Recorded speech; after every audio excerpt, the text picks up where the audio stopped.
কথা কবি তোর জিব্বাটা কাইটটা কুত্তা দিয়া খাওয়ামু।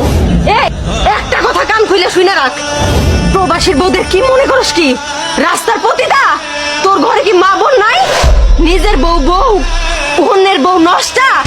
নিজের বোনের বোন মনে করস, অন্যের বোনের বোন ভাবস না। শুনে রাখ, প্রবাসীর বউরা হইছে দুনিয়ার সবচেয়ে কষ্টের বউ। প্রবাসীর বউদের জীবন হইছে সবচেয়ে একাকিত্বের জীবন। জানোস, দিন শেষে যখন খাইতে যাই স্বামীর পাশে পাই না। এই যে বাজার করার জন্য মহিলা মানুষ হয়ে প্রত্যেকটা দিন রাস্তায় এসে দাঁড়াই থাকি কয়টা বাজারের জন্য। কেউ বাজার করে না দিলে খাই, নাইলে না খায় ঘুমাই। যখন দুপুরবেলা খাইতে যাই কেউ আমার কয় না ভাত দাও পানি দাও, স্বামী তো নাই কইব কি? দিন শেষে রাইতে যখন বিছানায় ঘুমাইতে যাই এই মাথাটা রাখার জন্য স্বামী শক্ত মস্ত বাহুটা পাই না, একা একাই ঘুমাই।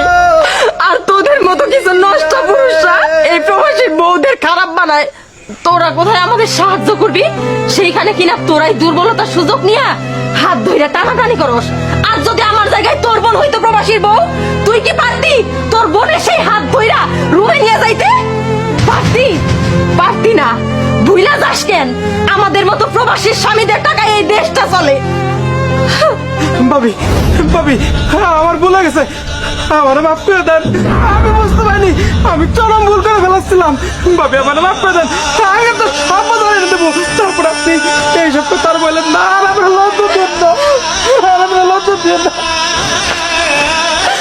আল্লাহ আমাকে এমন একটা জীবন কেন দিছ? আমরা দিন শেষে একা একা যাই, তারপরেও কিনা মানুষের ভিক্ষা শুনে জীবন পার করতে হয়।